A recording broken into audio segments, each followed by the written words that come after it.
O Diyos, banal at makapangyarihan ka sa lahat.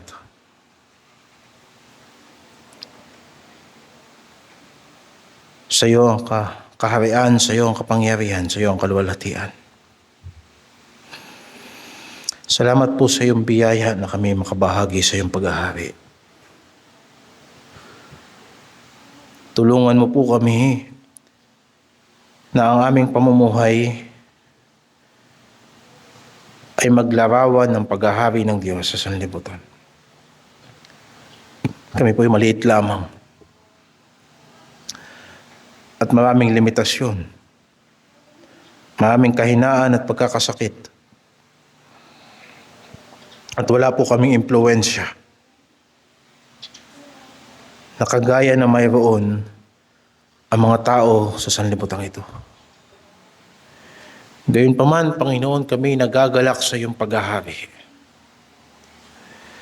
At ituon mo ang aming isip at puso at hawakan mo ang aming buong pagkatao at ihayag mo sa amin ang mga salita mo upang kami po ay matuto, kami po ay mahugasan, kami po ay mabago.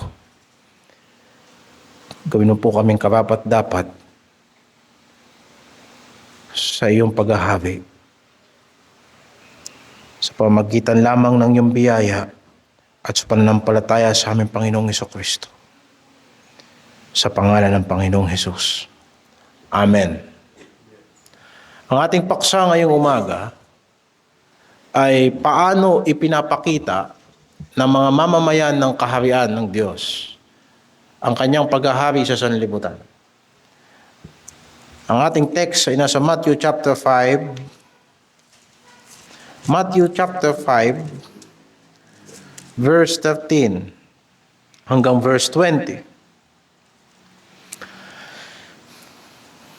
Kayo ang asin ng lupa. Ngunit kung ang asin ay tumabang, ay anong ipagpapaalat? Wala nang ano pamang kabuluhan, kundi upang itapon sa labas at yurakan ng mga tao. Kayo ang ilaw ng sanlibutan. Ang isang bayan na natatayo sa ibabaw ng isang bundok ay hindi maitatago. Hindi rin nga pinaniningasan ng isang ilawan at inilalagay sa ilalim ng isang takalan, kundi sa talagang lalagyan ng ilaw. At lumiliwanag sa lahat ng nangasa bahay.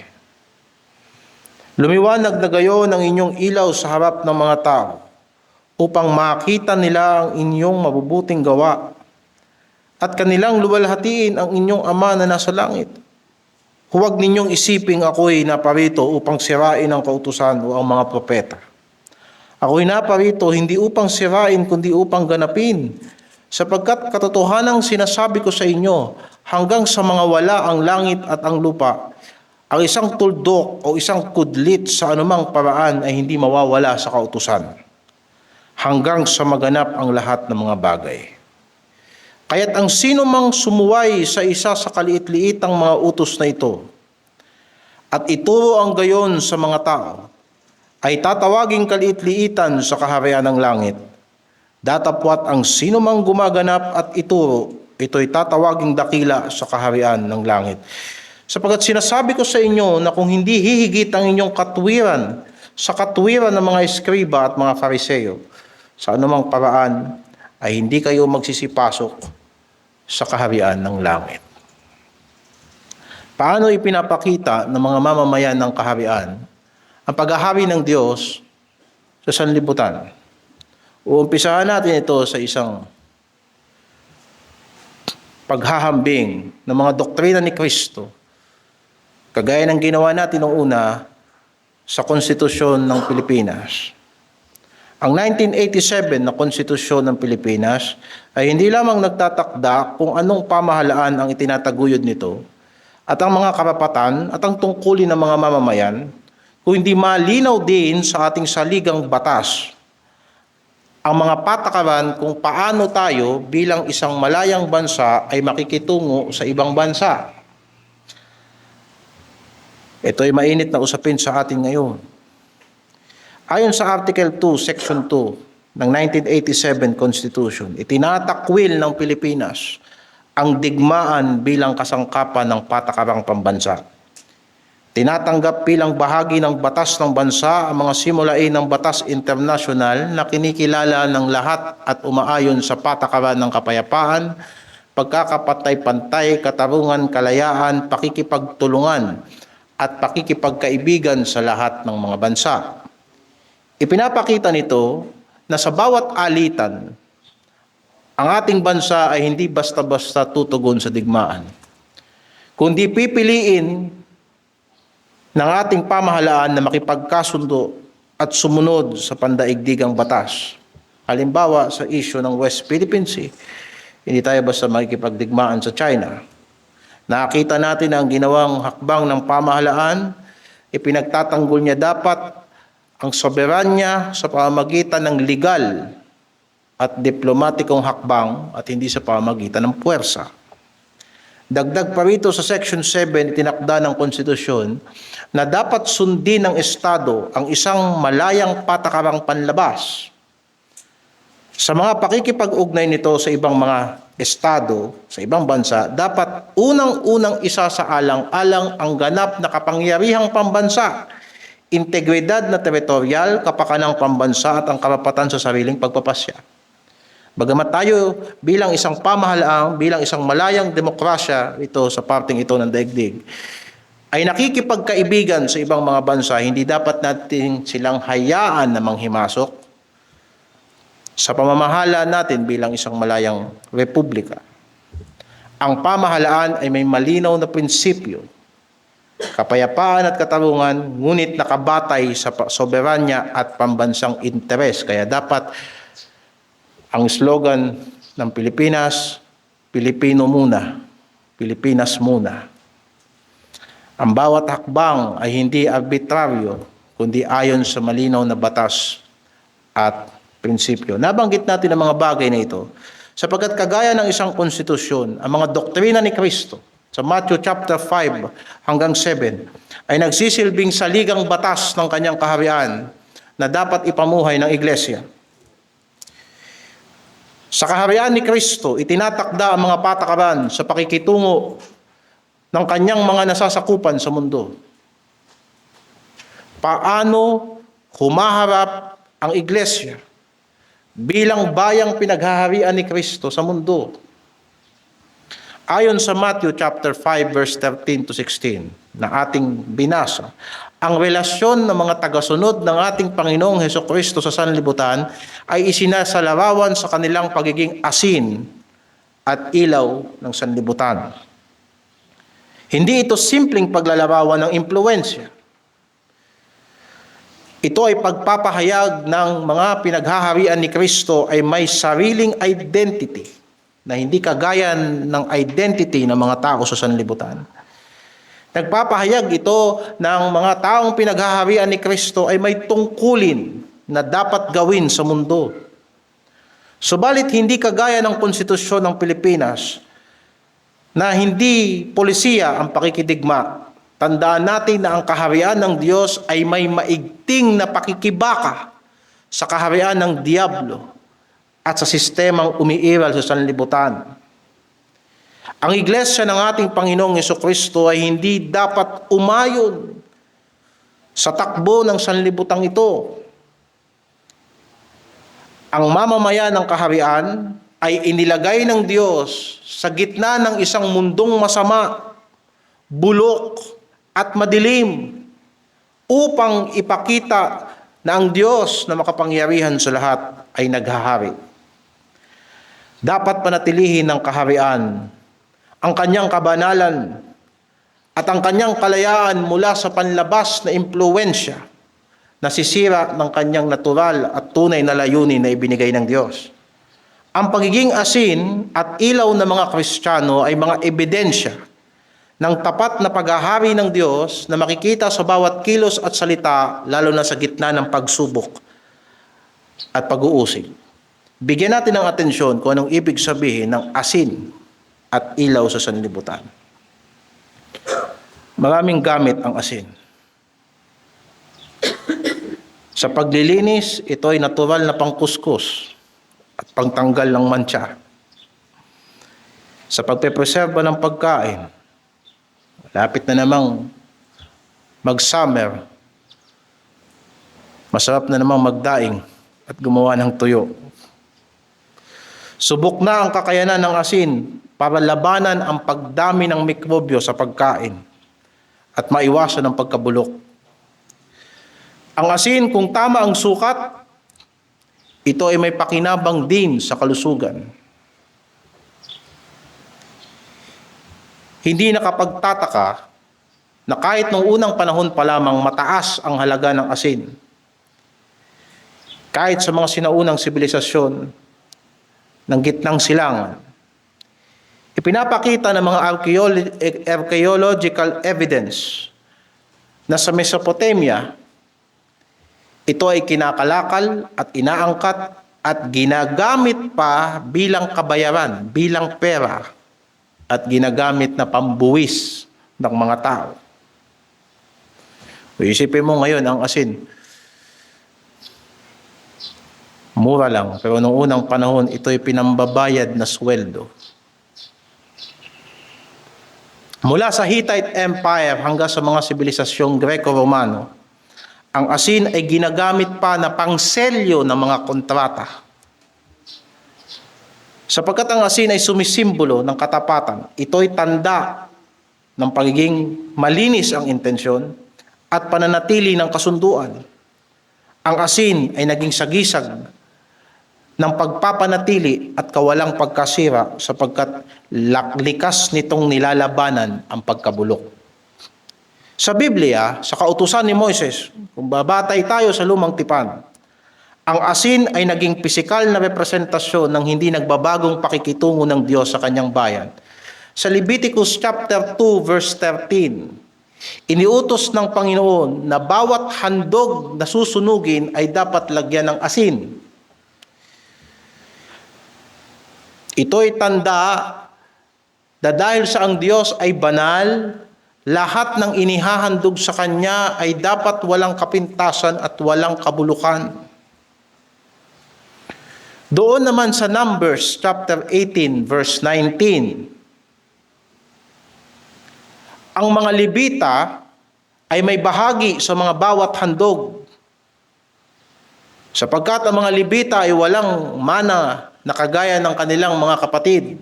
Ang ibang angkan ay merong mga lupa at pinamanahan. Subalit ang mga Levita na nagdilingkod sa sanktuaryo ay wala silang ibang bahagi maliban doon sa mga inihahandog sa templo.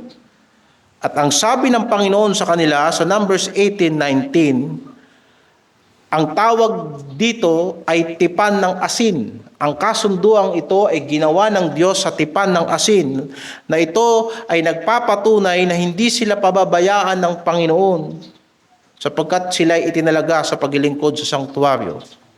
Ito ay pagtitiyak ng Diyos na lahat ng kanyang tinawag sa paglilingkod ay hindi niya pababayaan. Ganon din naman ang prinsipyo sa 2 Chronicles chapter 13 verse 5, na ang kaharian na ibinigay kay David ay ibinigay sa pamamagitan ng tipan na asin.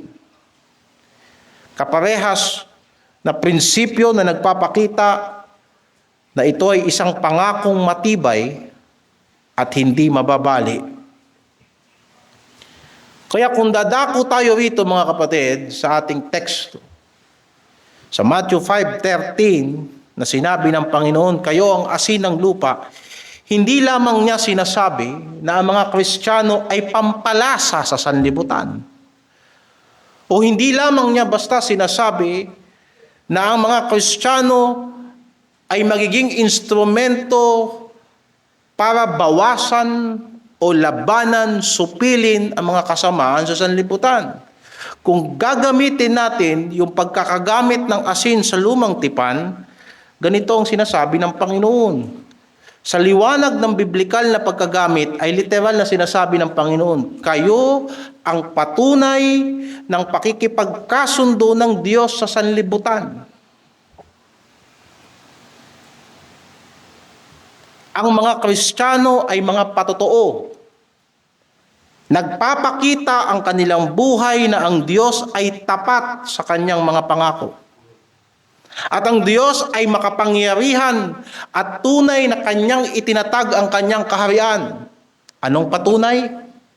Ang mga alagad ni Kristo. Ang patunay na naghahari ang Diyos. Yun ang ibig sabihin na kayo ang asin ng sanlibutan.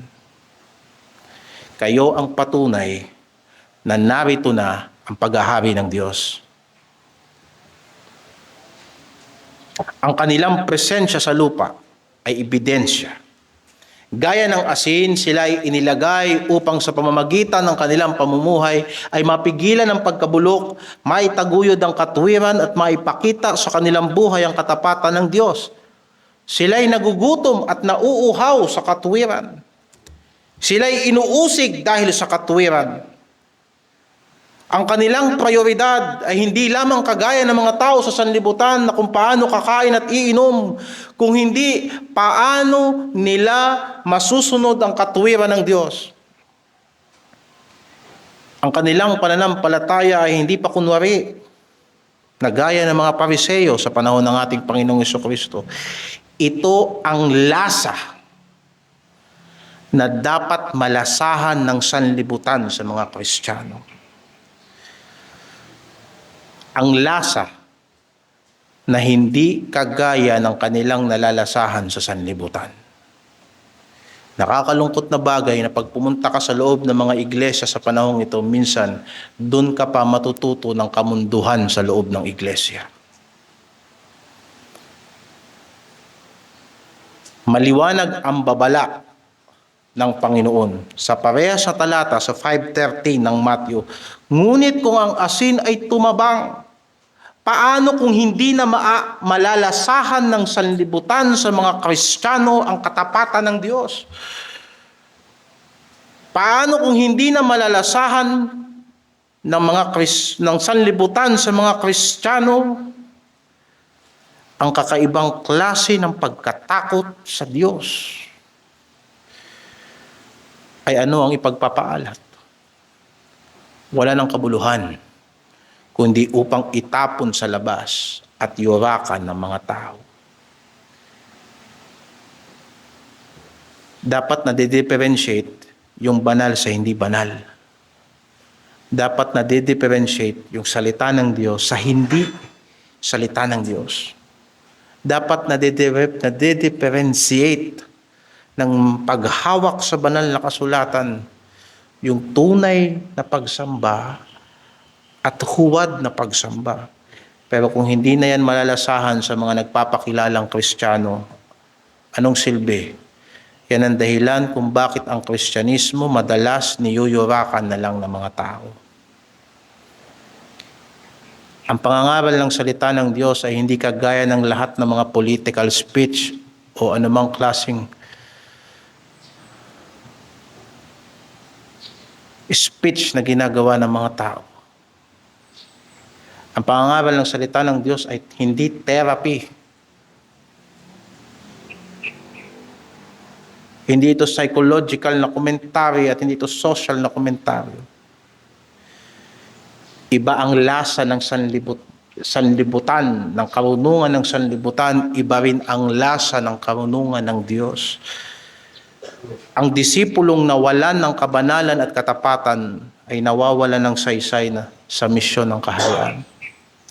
Dagdag pa rito sa verse 14, hindi lang sila asin ng sanlibutan, kundi sila ilaw din ng sanlibutan. Ipinapakita nito ang kapansin-pansin na pagkatuon ng kanilang buhay sa Panginoong Hesus.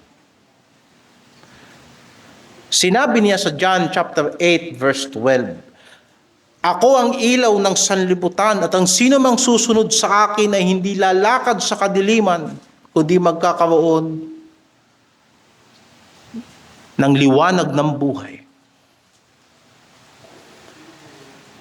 Paano nagiging liwanag ng sanlibutan ang mga Kristiyano?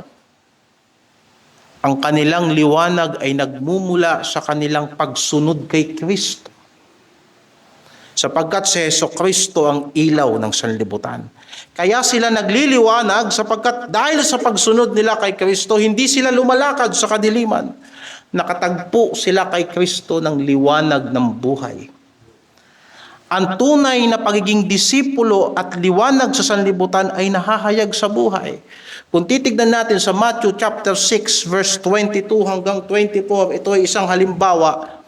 At pansinin ninyo ang prinsipyo dito, ang ilawan ng katawan ay ang mata. Kung tapat nga ang iyong mata, ang buong katawan mo ay mapupuspos ng liwanag. Datapwat kung masama ang iyong mata, ang buong katawan mo ay mapupuspos ng kadiliman, kaya't kung ang ilaw na sumasa iyo ay kadiliman, gaano kaya kalaki ang kadiliman? Sino may hindi makapaglilingkod sa dalawang Panginoon? Napansinin ninyo mga kapatid, kung paanong ang tapat na mata ang dahilan kung bakit nagliliwanag ang isang tao. Sa ganun ding paraan, ang liwanag ng Kristiyano ay nagmumula sa kanyang matapat at natatanging loyalty kay Jesus Christ.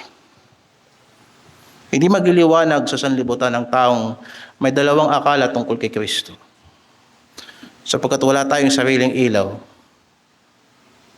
Kung dalawa ang paningin ng tao, susunod siya sa sanlibutan at susunod siya kay Kristo, ang kanyang buong pagkatao ay mapupuno ng kadiliman. Subalit kung isa lang ang mata, isa lang ang focus, isa lang ang prinsipyo sa buhay, at yan ang katuwiran na ipinangangaral ni Hesukristo sa kanyang salita, ang kanyang buong pagkatao ay mapupuspos ng liwanag. Kaya't ang mga Kristiyano ay ilaw ng sanlibutan. Itinuturo niya na ang pusong buo sa Diyos ang pinagmumula ng liwanag at hindi maaaring maglingkod sa Diyos at sa kayamanan, sa Diyos at sarili. Ang pagliliwanag sa sanlibutan ay refleksyon ng katapatan sa pagtitiwala sa Panginoong Hesukristo. Kayo ang ilaw ng sanlibutan. Ituloy natin sa verse 14 hanggang 16. Chapter 5 verse 14 hanggang 16. Kayo ang ilaw ng sanlibutan, ang isang bayan na natatayo sa ibabaw ng isang bundok ay hindi maitatago. Hindi rin nga pinaniningasan ng isang ilawan at inilalagay sa ilalim ng isang takalan, kundi sa talagang lalagyan ng ilaw at lumiliwanag sa lahat ng nasa bahay. Lumiwanag na gayon ang inyong ilaw sa harap ng mga tao, upang makita nila ang inyong mabubuting gawa at ang kanilang luwalhatiin ng inyong Ama na nasa langit. Ang mabubuting gawa na tinutukoy dito ay hindi basta paggawa para sa pakinabang na iba o pagiging pilantropo. Makikita natin maliwanag dito na nagliliwanag ang mga Kristiyano sa sanlibutan upang ang mga taong nasa kadiliman ay sumamba sa Diyos, lumuwalhati sa Diyos. Ang liwanag ng Kristiyano ay mga gabay sa sanlibutan upang ang taong hindi nakakakilala sa Panginoon ay makakilala sa Panginoon. Kagaya ng sinasabi sa 1 Corinthians 10:31, kung kayo man ay nagsisikain man, kayo man ay nagsisiinom man, o anuman ang inyong ginagawa, gawin ninyo ang lahat sa ikaluluwalhati ng Diyos. Sa makatuwid, mga kapatid, ang pagiging asin at ilaw ng sanlibutan ay pamumuhay bilang tagasunod ng Panginoong Hesukristo na mga buhay na patotoo na ang Diyos ay matapat sa kanyang pangako, ang Diyos ay nagliligtas, at ang Diyos ay naghahari magpakailanman. Subalit ang tanong at ang natitirang bahagi ng pangangaral ngayong umaga ay para sagutin ito. Paano ito isa sa buhay ng mga Kristiyano? Paano nagiging asin at paano ina-apply ng Kristiyano ang pagiging asin at ilaw sa sanlibutan? Una, sa pamamagitan ng kagalakan sa gitna ng pag-uusig alang-alang kay Kristo, verse 12. Ikalawa, sa pamamagitan ng mga gawang nauuwi sa kaluwalhatian ng Diyos, verse 16. Pangatlo, sa pamamagitan ng pagsunod sa utos ng Diyos na mula sa puso, verse 17 hanggang verse 20.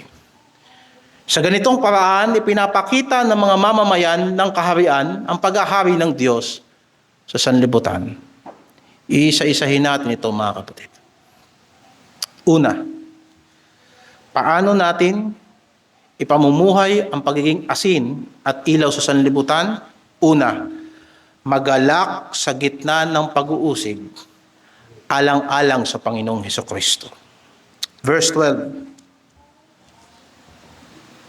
magalak kayo at magsayang totoo, sapagkat malaki ang ganti sa inyo sa langit, sapagkat gayon din ang kanilang pagkausig sa mga propeta na nangauna sa inyo. Kayo ang asin ng lupa. Verse 13. Nakita natin sa Beatitudes, binasa ng kapatid natin kanina sa verse 3 hanggang verse 10, na ang kapalaran ng mga tagasunod ng Panginoong Hesukristo ay kabaliktaran ng pinapangarap ng sanlibutan. Sila ang mapagpakumbaba. Sila ang mga nahahapi sa kasalanan. Sila ang mga maamo at nagugutom at nauuhaw para sa katwiran. Sila ay mga mahabagin. Sila ay lagi nagsisiyasat ng kanilang puso, sapagkat ang mga mamamayan ng kaharian ay pagkakaroon ng malinis na puso sa harapan ng Diyos. Sila ay mapagpayapa. Sa huli, sila ay inuusig alang-alang sa katwiran. Hindi sila naghahanap ng gulo, pero dahil at alang-alang kay Kristo, sila ang hinahabol ng pag-uusig. Sa paningin ng sanlibutan, ang mga tao ng kaharian ay talunan. Subalit anong sabi ng salita ng Diyos? Sila ang tunay na mapalad. Mapalad, hindi dahil komportable ang kanilang kalagayan. Mapalad sila dahil sila ay pinaghaharian ng Diyos. Sila ay may pag-asa ng kaaliwan. Hindi nila kailangang dumepende sa mga entertainment ng sanlibutang ito para maramdaman nila na sila ay inaaliw. Sila ay may pamana na galing sa Diyos mismo. Sila ay kinahahabagan ng Diyos araw-araw. At sila ay may pag-asa na pagbalik ni Kristo, sila ay gagantimpalaan ng buhay na walang hanggan. Ang mga pangakong ito ay hindi nakikita ng mga taong patay sa kasalanan. Hindi ito nakikita ng mga taong walang buhay sa Diyos. Hindi ito nakikita ng mga tao na ang buhay nila ay umiikot lamang sa kamunduhan. Anong sinabi sa 1 Corinthians chapter 2 verse 9? Ang mga bagay na hindi nakikita ng mata, ni hindi naririnig ng tenga, ni hindi pumapasok sa puso ng tao, ang anumang mga bagay na inihanda ng Diyos sa kanila na nagsisiibig sa Kanya. Ang nakikita ng sanlibutan sa pagtitiwala ng Kristiyano sa Diyos ay puro kahirapan at sakripisyo. Kagaya ng sinasabi ng mga taong nanonood kay Kristo habang si Kristo ay nakapako, nagtitiwala siya sa Diyos, tignan nga natin kung ililigtas siya ng Diyos. Ang nakikita nila ay puro pagtitiis na ginagawa ng mga Kristiyano. Ang nakikita ng mga tao sa sanlibutan, sa mga anak ng Diyos, ang kanilang daan na nilalakaran ay makipot. Ayaw namin dyan, gusto namin na maluwag na daan. At minsan naghihirap din silang kagaya natin. Nakakaranas din sila ng ilang degree ng paghihirap sa araw-araw na pakikipagsapalaran. Ang mababang mamamayan ng Pilipinas hanggang sa pinakamayaman, araw-araw nakikipagsapalaran. Ngunit ito ang kaibahan ng Kristiyano. At ito ang kaibahan ng mga tao ni Kristo sa mga tao ng sanlibutan. Paano dinadala ng Kristiyano ang kanyang krus araw-araw alang-alang kay Kristo? Ang Kristiyano ay hindi lamang nagtitiis. Ang Kristiyano ay nagagalak sa kanyang pagtitiis. Kagaya ng kanyang Panginoon na dinadala niya ang pagdurusa na may pagtitiwala sa Ama niya sa langit. Hindi niya ginagawa ang pag-uusig na dahilan ng pagrereklamo o kapaitan. Bilang asin at ilaw ng sanlibutang ito, ipinapakita natin sa sanlibutan ang tamang attitude pag dumarating ang pagsubok. Hindi natin ginagamit ang lahat ng kahirapan na dinadanas natin bilang Kristiyano para maging dahilan ng kaduwagan at pagiging pabago-bago ng isip. Sa halip, ginagantihan ng Kristiyano ang masama ng kabutihan. Tinatapatan ng Kristiyano ang kahirapan ng kasipagan. Tinatapatan ng Kristiyano ang paninirang puri ng katapatan. Tinatapatan ng Kristiyano ang kanyang mga kahinaan at limitasyon dahil sa biyaya ng Diyos ng talino at tiyaga. Hindi para sa sariling pangalan, kundi alang-alang kay Kristo. Bilang asin at ilaw ng sanlibutan, sasabihin niya, hindi ako pwedeng matunaw lang sa kahirapang ito sapagkat ang buhay ko ay patotoo na matapat ang Diyos. Ang kanyang lakas ay hindi nang gagaling dahil ang mga tao pumapalakpak sa kanya. Ang lakas ng Kristiyano ay nanggagaling sa kasiyahan sa Panginoon. Kagaya ng sinasabi sa Lumang Tipan, ang kagalakan sa Panginoon ang inyong kalakasan. Ipinapakita, ipinamumuhay ng Kristiyano ang kanyang pagiging asin at ilaw sa sanlibutang ito sa pamamagitan ng kanyang kagalakan sa gitna ng pag-uusig, alang-alang sa Panginoon. Pangalawa, sa pamamagitan ng kanyang paggawa ng mabuti para sa kapurihan ng Ama sa langit. Gumawa ng mabuti para sa Diyos. Verse 16. Lumiwanag na gayon ang inyong ilaw sa harap ng mga tao upang makita nila ang inyong mabubuting gawa at kanilang luwalhatiin ang inyong Ama na nasa langit. Makikita natin dun sa salitang gayon, magliwanag na gayon. Doon sa salitang yan, nakikita natin na mayroong paraan na itinakda ang Diyos kung paano dapat magliwanag ang Kristiyano. Hindi ba? Kabugtong yan ang verse 15. Ganito kayo magliliwanag. Ayon dun sa sinabi sa verse 15. At anong sabi sa verse 15? Hindi rin nga, umpisa natin sa verse 14, ang isang bayan na nakatayo sa ibabaw ng isang bundok ay hindi maitatago. Hindi rin nga pinaniningasan ang isang ilawan at inilalagay sa ilalim ng isang takalan, kundi sa talagang lalagyan ng ilaw at lumiliwanag sa lahat ng nangasa bahay. Ang ilawan ay hindi inilalagay para hindi makita. Hindi inilalagay ang asin sa pagkain para hindi malasahan. Ang Kristiyano ay dapat nakikita at ang Kristiyano ay dapat nalalasahan. Walang taong nagsindi ng ilaw para ang bahay madilim. Gayon kayo magliliwanag. Ang liwanag ay may layunin. Hindi ito tinatago at lalong hindi ito ibinigay upang matalo ng kadiliman.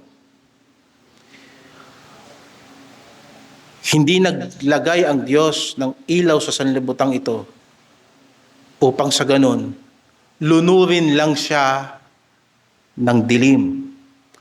Ang Kristiyano ay hindi ginawang ilaw upang lamunin ng sanlibutan, kung hindi upang tumindig siya sa gitna nito kahit gaano kadilim ang sanlibutan. Dito naiiba ang paggawa ng mabuti ng mga Kristiyano sa paggawa ng mabuti ng sanlibutan. Lahat ng tao may kapasidad na gumawa ng mabuti, pero iba ang paggawa ng mabuti ng isang tunay na Kristiyano. Sapagkat ang mabuting gawa ng Kristiyano ay parang liwanag sa dilim. Kabutihan sa kabila ng kasamaan. Kung liliwanagan natin, kung ang liliwanagan nating lugar ay maliwanag na, ano ang kabuluhan ng ating liwanag? Magsisindi ka ba ng flashlight sa tanghaling tapat? Hindi. Magsisindi ka ng liwanag sa lugar na madilim. Kung sinasabi rito na ipinapakita ng Kristiyano ang kanyang liwanag sa paggawa niya ng mabuti, saan niya ipinapakita ang kanyang kabutihan? Ayon sa sinabi ng Panginoon, sa madilim na sanlibutan. Kaya kung babasahin natin sa Matthew chapter 5, verse 46 hanggang 47, ito ang kaibahan ng paggawa ng mabuti ng isang Kristiyano.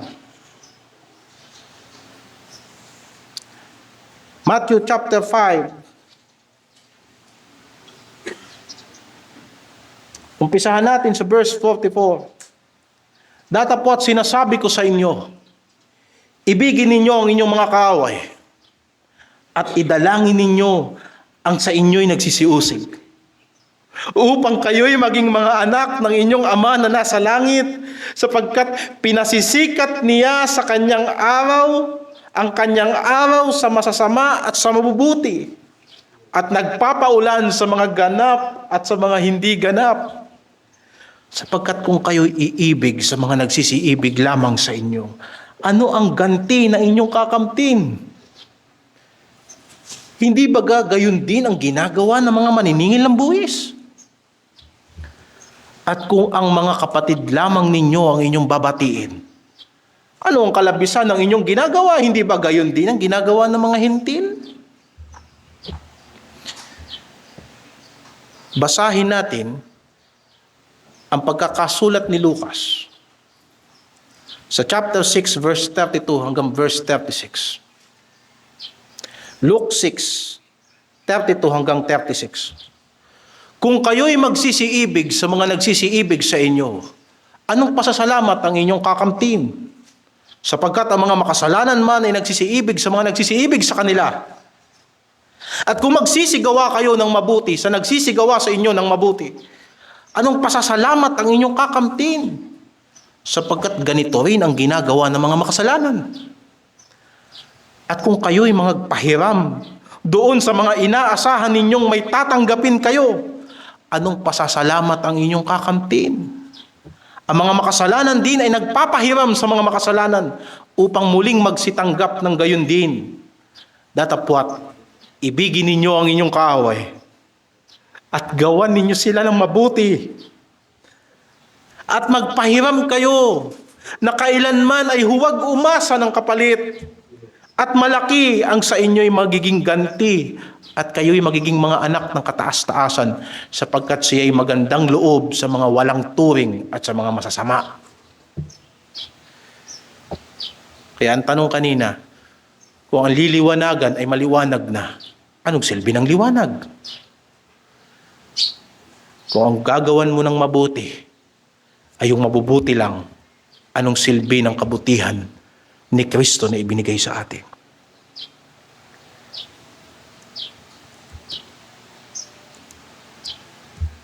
Ang mga Kristiyano ay hindi politiko sa sanlibutan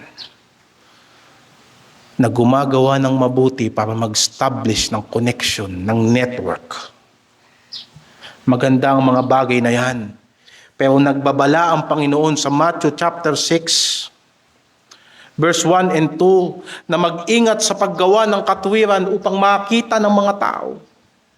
Ang layunin ng mabuting gawa ay hindi ang papuri ng tao, kundi ang kaluwalhatian ng Ama. Hindi intensyon ng paglilingkod sa iba ang yumaman. Kung maglingkod ka, maglingkod ka. Kung magbigay ka, magbigay ka. Huwag mo nang pautangin ang iyong kapatid. Tulungan mo ang iyong kapatid. At kung kakayanin pa sa biyaya ng Diyos, kahit hindi natin kapatiran, tulungan natin. Yan ang liwanag na liwanag ng mga pinaghaharian ni Kristo. Kapag ang intensyon ay pagkilala ng tao, natanggap mo na ang gantimpala mo dito sa lupa. Maaaring papalakpakan ka rito. Makukuha mo ang gusto mo rito. O maaaring maihalal ka pa sa mataas na posisyon. Pero yan na ang pinakamataas na mapapala mo sa harapan ng Diyos. Ang nagpapakumbaba ay itinataas. At ang nagmamataas ay ibababa.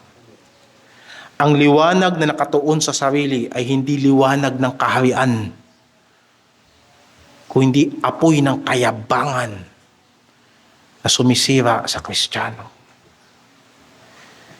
Kaya mahirap magmahal sa kaaway. Kaya mahirap magtiis sa panahon ng pag-uusig, sapagkat iniisip natin lahat dapat may kapalit dito sa lupa. Ang utos ni Kristo ay malinaw, maging maawain kayo, kagaya ng Ama natin sa langit ay maawain. Kung paanong si Jesucristo ay ilaw ng sanlibutan at ang tayong mga Kristiyano ay refleksyon lamang ni Kristo, gayon din ang kanilang mabubuting gawa. Ang mabubuting gawa natin, refleksyon ng kabutihan ng Diyos. Di ba nabasa natin? Siya ang Diyos na nagpapasikat ng araw sa mabubuti at sa masasama. Pinagpapala niya kahit yung hindi nagpapasalamat. Kahit yung mga walang utang na loob, binubuhay ng Diyos. Wala sa kamay natin ang paniningil. Pero tandaan natin sa Romans chapter 2 verse 4, ang kabutihan ng Diyos ang umaakay sa mga makasalanan sa pagsisisi. Ibig sabihin, ang kabutihang ipinapakita ng mga anak ng Diyos ay instrumento lamang upang makita ng sanlibutan, hindi ang katangian natin, kundi ang katangian ng Ama natin sa langit.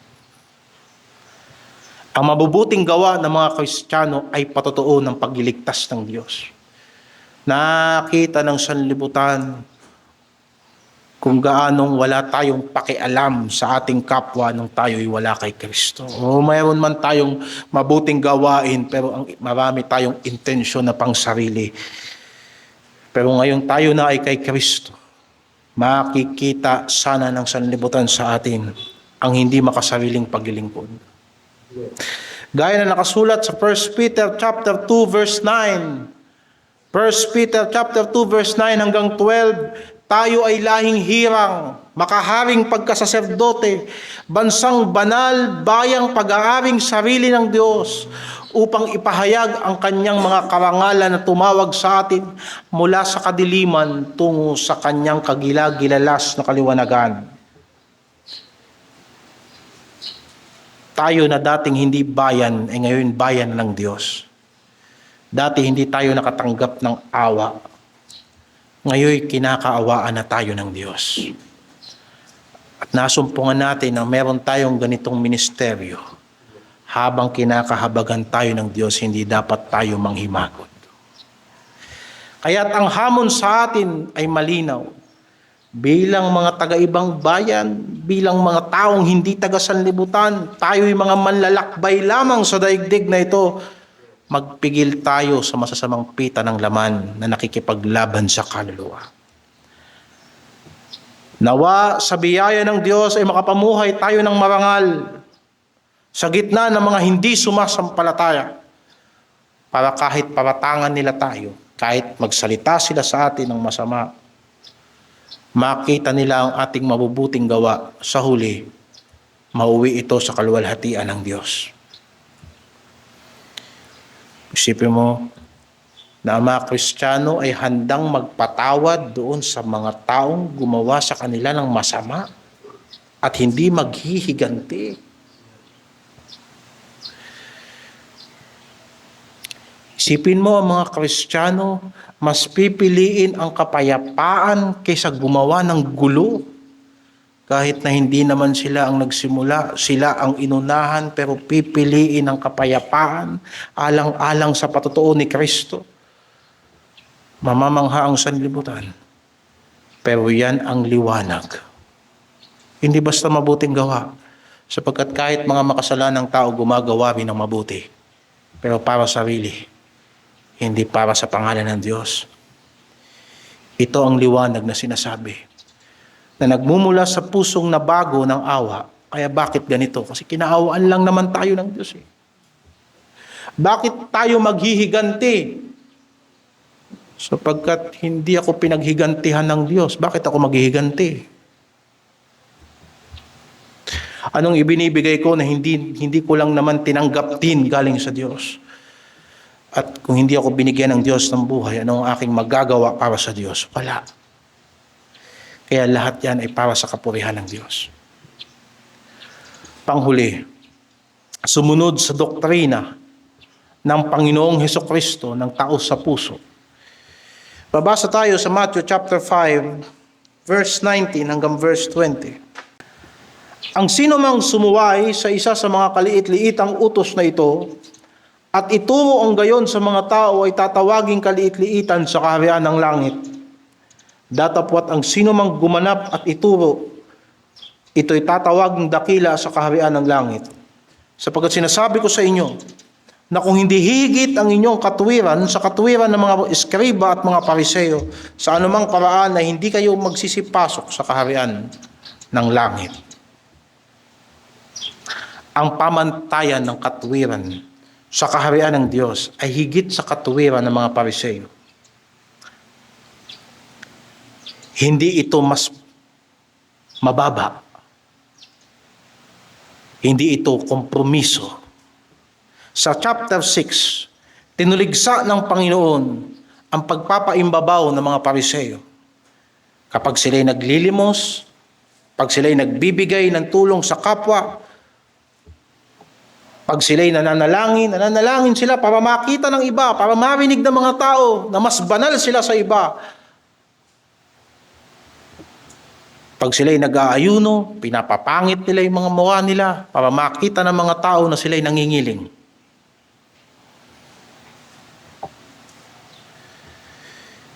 Ang katuwiran ng mga pariseyo ay panlabas na kabanalan, ngunit walang panloob na katotohanan. Pinagsalitaan sila ng Panginoon na mabigat. Sa Matthew chapter 23, verse 25 hanggang verse 28, upang makita natin ano bang ibig sabihin ng katuwiran ng mga pariseyo. Matthew 23, verse 25 hanggang 28. Sa aba ninyo, mga eskriba at mga pariseyo, mga mapagpaimbabaw, sapagkat inyong nililinis ang labas ng saro at ng pinggan, datapwat sa loob ay puno sila ng panlulupig at katakawan. Ikaw, bulag na pariseyo, linisin mo muna ang loob ng saro at ng pinggan upang luminis naman ang kanyang labas. Sa aba ninyo, mga eskriba at mga pariseyo, mga mapagpaimbabaw, sapagkat tulad kayo sa mga libingang pinaputi, na may anyong maganda sa labas, datapwat sa loob ay puno ng mga buto ng mga patay na tao at lahat ng karumal-dumal. Gayon din naman kayo sa labas ay nag-aanyong matuwid sa mga tao, datapwat sa loob ay puno kayo ng pagpapaimbabaw at ng katampalasanan. Yan ang binabanggit ng Panginoon na sinasabi niya sa mga disipulo, hindi ganyan ang pangangatwiran sa kaharian ng Diyos. Ang pagpasok sa kaharian ng Diyos ay nangangailangan na mas mataas na katwiran. Hindi pakitang tao na pagsunod. Ang problema nila ay hindi kakulangan ng kaalaman sa kautusan, kung hindi kakulangan ng pagsunod na nanggagaling sa puso. Nagtuturo sila sa ibang tao ng daan patungo sa Diyos, pero hindi nila nilalakaran yung kalooban ng Diyos. Sa kabaliktaran, Matthew 5:17 hanggang verse 18, ang Panginoong Hesukristo ay naparito hindi upang sirain ang kautusan, kung hindi upang tuparin ang kautusan. Ang kanyang pangangaral tungkol sa kaharian ay hindi nagre-rebelde laban sa kapahayagan ng Diyos. Kung hindi, ang bawat salitang napapakinggan natin sa doktrina ni Kristo, yan ang paraan at saktong pamamaraan ng pagtupad sa kalooban ng Diyos. Ang kanyang pagtuturo at ang kanyang pamumuhay ay magkatugma. At ang ating Panginoong Hesukristo ang perpektong pamantayan ng tunay na katuwiran. Isang katuwirang nagmumula sa pusong lubos na nagpapasakop sa Ama. Alam mo ang maganda sa sakripisyo ng ating Panginoong Hesukristo. Hindi siya basta namatay sa krus. Taos puso siyang nag-alay ng buhay. Hindi siya basta namatay sa krus. Ginawa niya to ng masaya. Hindi siya kinaladkad para gawin ang kalooban ng Diyos. Siya ay kusang nagpakumbaba. At yan ang pamantayan ng pagsunod sa Diyos. Ang pagsunod na nagmumula sa puso.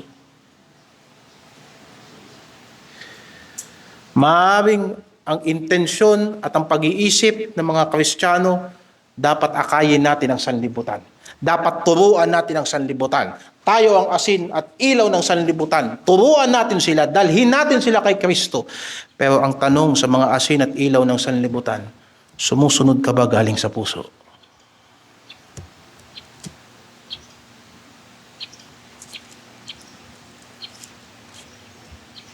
Hindi ba sinabi sa verse 19 na ang sino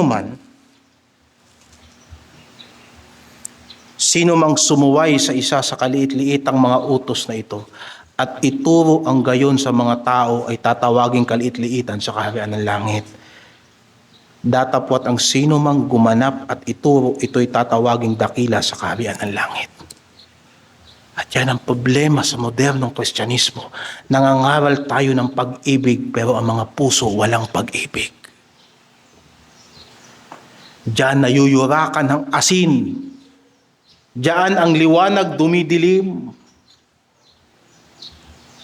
Nagtuturo tayo sa mga tao na sundin natin ang Diyos pero hindi talaga tayo sumusunod. Anong pinagkaiba ng katuwirang yan sa katuwiran ng mga Pariseo? Hindi tayo nagiging ilaw at asin sa sanlibutan kasi marunong tayo mangaral at marunong tayo magbahagi ng Ebanghelyo. Sa mga salitang ito ng Panginoong Hesukristo, tayo ay asin at ilaw sa sanlibutan sapagkat totoo sa atin ang respeto, pagpapakumbaba, malasakit. At kung meron una sa lahat na pagkukulang sa atin, tayo muna sinisiyasat natin yung mga nakahambalang sa mga mata natin bago natin tinutuwid ang iba. Ang pagsunod sa kaharian ng Diyos ay dapat nanggagaling sa puso.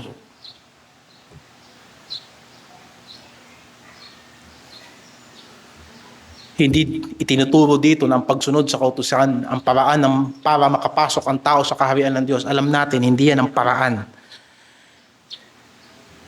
Pero sinabi niya na ang paimbabaw na gawain ay hindi ang katuwiran na tinatanggap ng Diyos. Ang pagpasok sa kaharian, alam natin sa pamamagitan ng kapanganakang muli.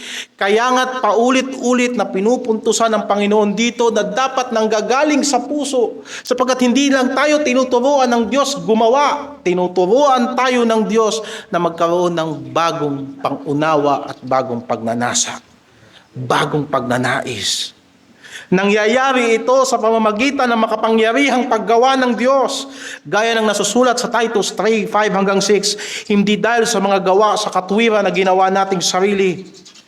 Naligtas tayo dahil sa awa ng Diyos. At yung paglilinis na yan ay totoong paglilinis. At ang pagbabago na yan ay totoong pagbabago sa loob, sa puso. Sa pamamagitan ng paghuhugas ng muling kapanganakan at pagbabago ng Espiritu Santo. Ang pagsunod ay bunga at hindi ugat ng kaligtasan. Ito ang katuparan ng pangako sa Ezekiel 36 verse 26 hanggang 28. Isang bagong puso, isang bagong espiritu at ang espiritu ng Diyos na nagpapalakad sa atin ayon sa kanyang palatuntunan. Ang bagong tipan na hindi lamang pagbabago ng panlabas na asal. Ang bagong tipan ay pagbabago ng puso na sumusunod kasi nagmamahal na. Sumusunod sapagkat kilala niya na ang Diyos. Sumusunod sapagkat nire-respeto na ang Diyos. Hindi lang para sa tao, kundi una sa lahat, para sa Diyos. Kaya hindi maaari na ang isang tao ay magsasabing pinanghaharian siya ng Diyos, subalit puro panlabas lang ang kanyang pananampalataya. Kaya nga mga kapatid, ang mga mamamayan ng kaharian ay hindi maaaring maging tulad ng mga Pariseyo na nagtuturo ng mga utos ngunit hindi isinasabuhay ang mga ito. Ang hinuhubog ng Diyos upang maging tagapamalakaya ng tao, una sa lahat ay tagasunod ng Panginoong Hesukristo. Hindi mag-aakay ng tao ang isang tao sa apanan ni Kristo na hindi niya matutunang limutin ang kanyang sarili. Sapagkat yung taong dadalhin mo kay Kristo, hindi mo pakikinabangan yan. Ikaw pa ang papasan yan. At kung hindi ka marunong lumimot sa sarili, saan mo dadalhin ang tao na yan? At hindi mo pwedeng sabihin na mahirap ka, may sakit ka, limitado ka, na hindi ka maglilingkod sa Diyos. Papasanin mo ang krus araw-araw. Kaya't kung hindi tayo susunod kay Kristo ng totoong pagsunod kay Kristo, paano tayo magiging tagapamalakaya ng tao? Ang modernong Kristyanismo, tinuruan nila ang mga tao, matuto kayo mag-soul winning. Ito ang strategy ng pag-soul winning. Pero malayo ang pamumuhay sa Diyos.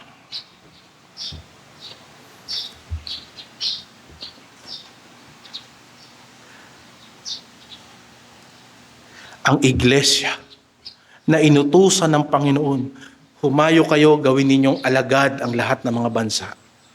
Bautismuhan ninyo sila. At pagkatapos turuan ninyo silang sumunod sa lahat ng pinag-uutos ko. Anong klaseng iglesia ang nakakasunod sa Great Commission? Yung iglesia na una sa lahat nakakita ng paghahari ni Kristo sa kanilang buhay. Nang sinabi ni Kristo, ang lahat ng kapamahalaan ay ibigay na sa akin sa langit at sa lupa. Ang iglesia na hindi nakakita ng pagkapanginoon ni Jesucristo sa kanyang buhay ay hindi magiging matapat na tagagawa ng disipulo alang-alang kay Kristo.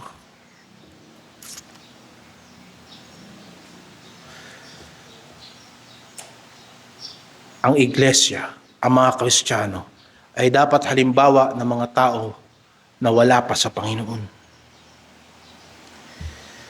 Ang pagtuturo na walang pagsunod ay pagpapaimbabaw.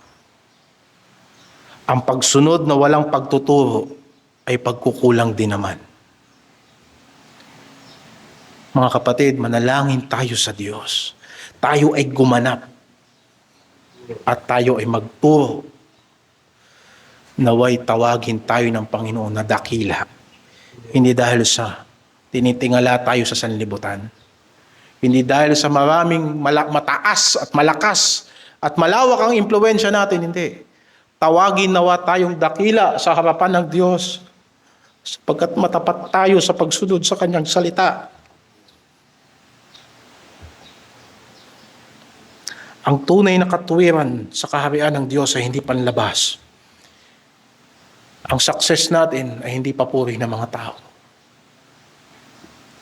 Nabi ko sa mga kapatid nung isang gabi, sa ngayon walang kikilala sa atin. Walang makikinig sa atin. Hindi tayo prioridad. Pero maging matapat tayo sa pagtupad ng salita ng Diyos. Bakit? Kasi yung binago ng Diyos ang puso natin, hindi na yan kayang tapatan ng sanlibutan. Sapat na sa akin na nakilala ko si Kristo At ginagawa ko ang mga bagay na hindi naman natural sa akin. Ang mga bagay na dahil sa biyaya ng Diyos lamang. Kung hindi ka papansinin sa sanlibutan, anong lugi sa iyo? Magpakatapat ka sa Panginoon. Yan ang tunay mong kapalaran.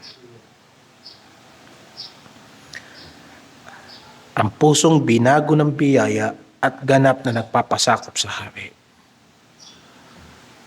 Tapusin natin to sa ganitong paraan. Basahin natin ang Philippians chapter 2, verse 1. Tapos na tayo sa exposition sa Matthew chapter 5, verse 13 hanggang verse 20. Pero para sa aplikasyon ngayong umaga, basahin natin ito.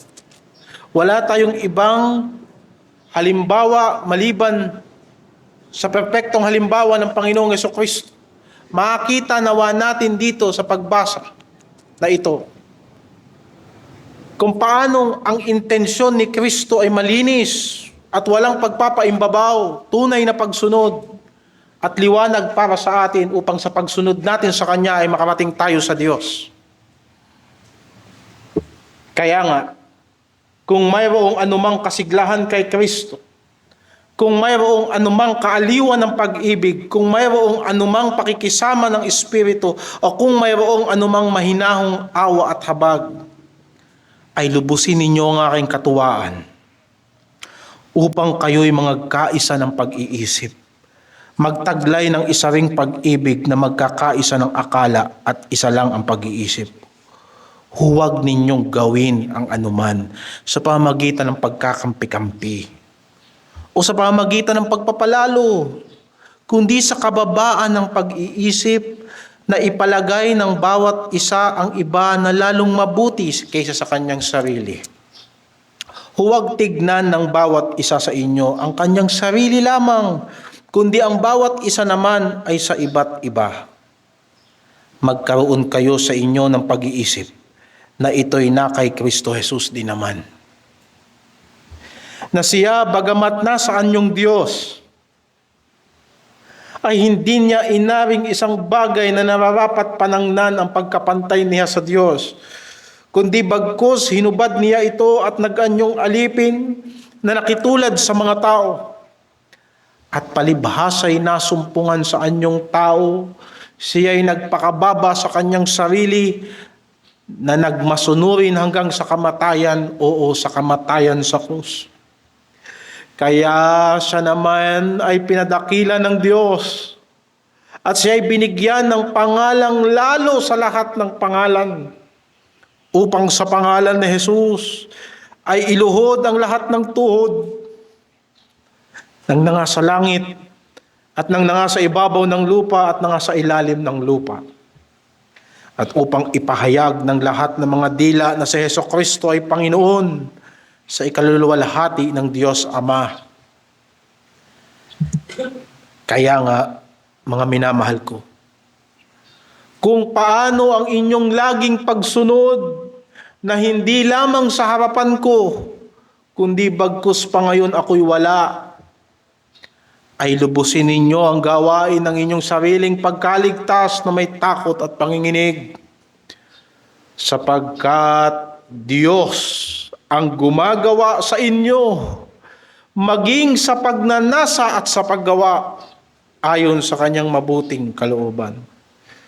Gawin ninyo ang lahat ng mga bagay na walang mga bulong-bulong at pagtatalo, upang kayo'y maging walang sala at walang malay, mga anak ng Diyos na walang dungis sa gitna ng isang lahing liko at masama, na sa gitna nila'y lumiliwanag kayong tulad sa mga ilaw sa sanlibutan, na nagpapahayag ng salita ng buhay. Mga kapatid, tinawag tayo bilang mamamayan ng kaharian. Meron tayong layunin upang ipakita sa sanlibutan ang paghahari ng Diyos sa bawat aspeto ng ating buhay. Tulad ng ating Panginoong Jesucristo na nagpakababa at naglingkod hanggang sa kamatayan, tayo rin naman ay tinatawagan na ilagay ang kapakanan ng ating kapatid bago ang ating sarili. Mamuhay na may kababaang loob at maging halimbawa ng katapatan at pagtitiwala sa ating Panginoon at tagapagligtas. Huwag tayo maging padalos-dalos. Tayong pangunahan ng ating mga emosyon. Manalangin tayo sa Panginoon sa panahon na hindi natin kakayaning sumunod. Sa panahon ng tukso. Huwag din tayong maging mapagmataas na parang kaya natin ang lahat, na parang alam natin ang kinabukasan. Huwag din tayong pakitang tao. Nakikita natin sa sarili natin na alam natin na hindi tugma ang ginagawa natin sa ating saloobin, lumapit tayo sa Diyos. Sapagkat wala nang mahirap pa kaysa sa isang taong gumagawa ng isang bagay at ang iniisip niya ay ibang bagay. Ang taong may dalawang akala ay hindi magiging matatag sa anumang kanyang ginagawa. Ang liwanag ay dapat magningning sa kadiliman. Huwag na tayong magtaka bakit ang ginagawa natin ng mga mabuti ay kadalasan mga taong walang pasalamat, walang respeto. Isipin na lang natin na sila'y nasa kadiliman at biniyayaan tayo ng Diyos na tayo naman ang nandito sa kaliwanagan. Ang ating mabubuting gawa ay hindi para sa papuri ng tao, kundi para sa kaluwalhatian ng Diyos. Tulad ng asin na nagpepreserba at nagtataguyod ng kabutihan, tayo inilagay sa sanlibutan upang labanan ng kasamaan. Ipakita kung anong matuwid at patunayan natin sa pamumuhay natin na hindi naniniwala ang sanlibutan. Matapat ang Diyos sa lahat ng nagtitiwala sa Kanya. Napakarami sanang parusa ang dapat dalhin ng komunidad na ito dahil sa labis na kasamaan. Pero hindi pinahintulutan ng Diyos sapagkat meron pa siyang mga tao sa lugar na ito. Lubusin natin ang ating pagsunod sa Panginoon na may takot at panginginig, sapagkat siya ang gumagawa sa ating puso. At sa ating mga gawa, ayon sa kanyang mabubuting kalooban, binasa natin kanina, sa ganitong paraan tayo'y nagiging kaiba. Walang dungis sa gitna ng kadiliman, tunay na asin at ilaw. Huwag sana tayong tumabang sa sanlibutang ito. Maaring fit in ka. Maaring nagfi-fit ka sa sanlibutan kasi hindi ka nagpapatotoo tungkol kay Kristo. Pero baka pag ikaw ay nagpatotoo na tungkol kay Kristo, hindi ka na paniwalaan. Sayang ang oportunidad. Sayang ang pagkakataon. Kagaya ng si Lot, dahil sa kanyang pakikipagkompromiso sa Sodoma at Gomora, nang dumating na ang takdang panahon, sinabihan niya ang kanyang mga kamag-anak, halina kayo, tumakas na tayo sapagkat magpaparusa ang Diyos. Akala ng mga kamag-anak ni Lot, nagbibiro lang si Lot.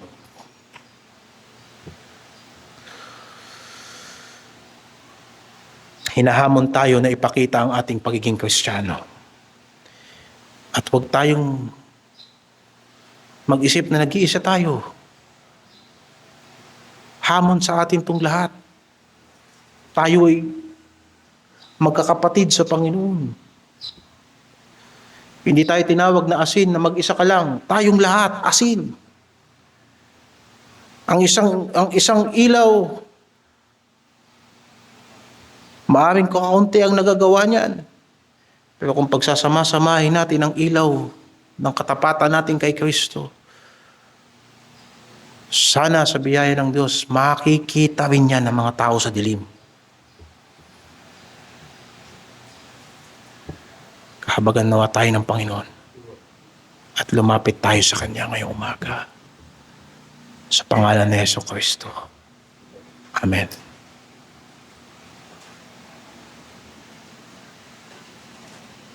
Manalangin tayo.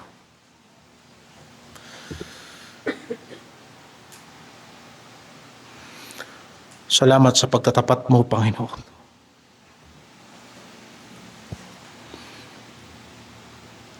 Salamat po sa iyong biyaya. Ngayong umaga lumalapit kami. Una na may pagsisisi at pagpapakumbaba. Minsan naghahanap kami ng tanda. Nakakalimutan namin, kami pala ang tanda sa sanlibutan ito.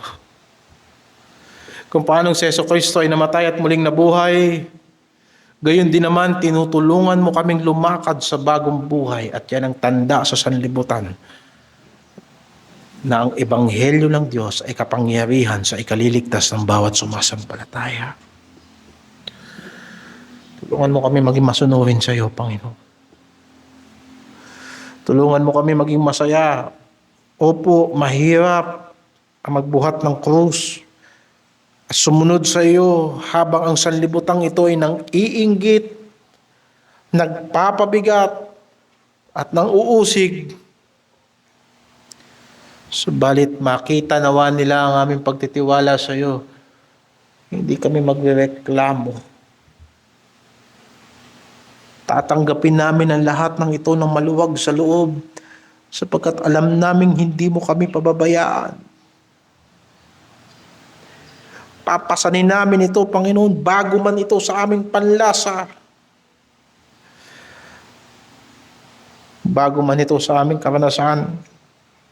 Balit nakita namin sa iyong salita, tulungan mo kami, Panginoon. Gawin mo po kaming karapat-dapat na maging kabahagi ng lahat ng paghihirap at pagsisikap ni Kristo.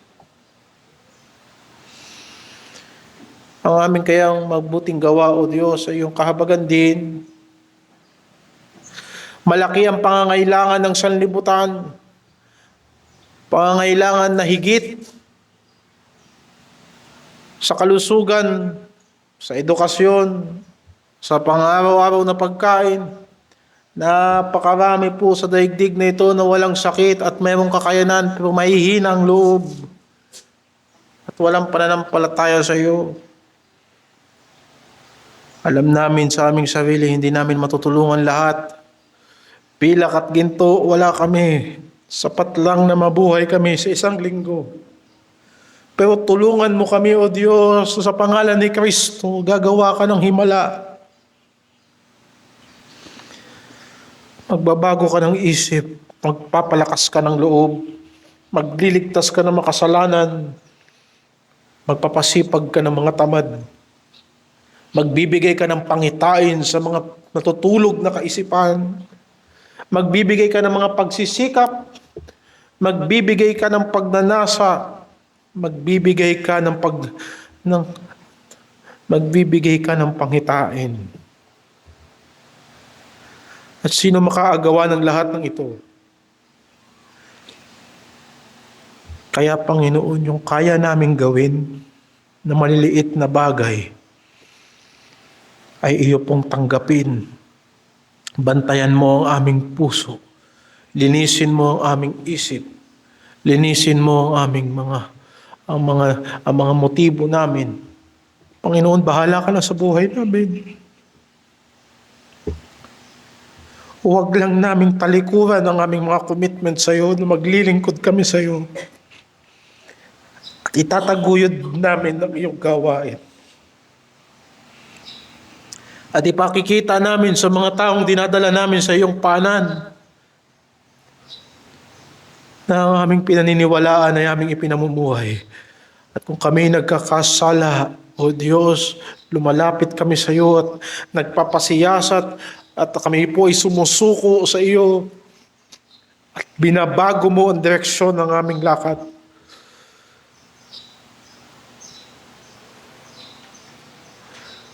Huwag mo lang kami pabayaan, Panginoon. Magampanan nawa namin, Panginoon, na magsilbing monumento ng iyong kabutihan. Hindi man nakikita ng mga tao sa sanlibutan ng lahat ng ito. Pero O Diyos, ipakita mo sa mga anak namin. Ipakita mo sa mga kapatid namin na nagdadalawang isip. Ipakita mo sa mga mahal namin sa buhay. O Diyos,